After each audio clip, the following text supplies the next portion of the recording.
భీకరమైన పొట్టింటికి నేను చెప్పనవసరం లేదు, మీకు అర్థమైపోయింది.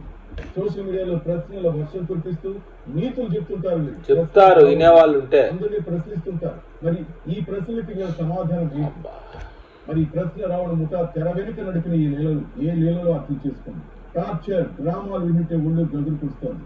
ప్రశ్న యూట్యూబ్ ఛానల్ CEO గమన, అలాగే ఆ ఛానల్ తో ఆర్థిక లావాదేవీలను ఇంద్రసేన నాయుడు కలిసి గమన భర్త రాము జీవితాన్ని నరకప్రాయం చేశారు. తరచూ గమన ఇంటికి వస్తూ పోతుండే ఇంద్రసేన నాయుడిని అసలు మా ఇంటికి ఎందుకు వస్తున్నావంటూ భర్త రాము అడగడమే అతను చేసిన పాపం ఏంట. పెద్ద తప్పది ఈ కాలంలో. ఎలాగైనా రామును తమ దారి నుంచి అడ్డు తొలగించుకోవాలని గమన ఇంద్రసేన పక్కా ప్లాన్ వేశారు. చూడండి, నేమ్స్ కూడా మనం చెప్పనవసరం, ఇక్కడ కూడా రాముడే బలిపోతున్నాడు. యాదృచ్ఛికం. రావణుడు ఏ విధంగా విలను, ఇక్కడ కూడా రావణుడు అదే విధంగా విలన్ గా కనిపిస్తున్నాడు. ఈ రాముడు బాధ మనం వర్ణించలేదు. ఇక్కడ ఇంద్రసేన నాయుడు చేస్తున్న భౌతికంగా మానసికంగా చేస్తున్న పనులు తట్టుకోలేక నిత్యం ఏదో ఒక రూపంలో ఆయన వేధించడం ప్రారంభించారు రామును. వాళ్ళు పెట్టిన ఆ టార్చర్ తట్టుకోలేక గతంలో రాము ఆత్మహత్యానికి పాల్పడ్డారు. కత్తితో తన చేతులు తానే కోసుకుంటూ ప్రాణత్యాగానికి సిద్ధపడుతుంటే వారి గమన పక్కనే ఉండి కూడా కనీసం వారించలేదు.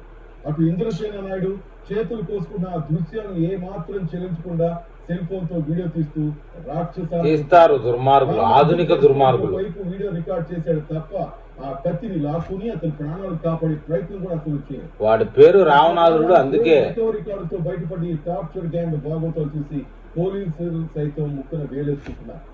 సమాజంలో పెద్ద మనుషులుగా చెరామవుతూ మోసాలకు పాల్పడి కిరాతక ముఠా గుట్టును రట్టు చేసేందుకు పోలీసులు ఇప్పుడు మానవ సంబంధాలన్నీ అకృత్యాలు అయ్యాయండి.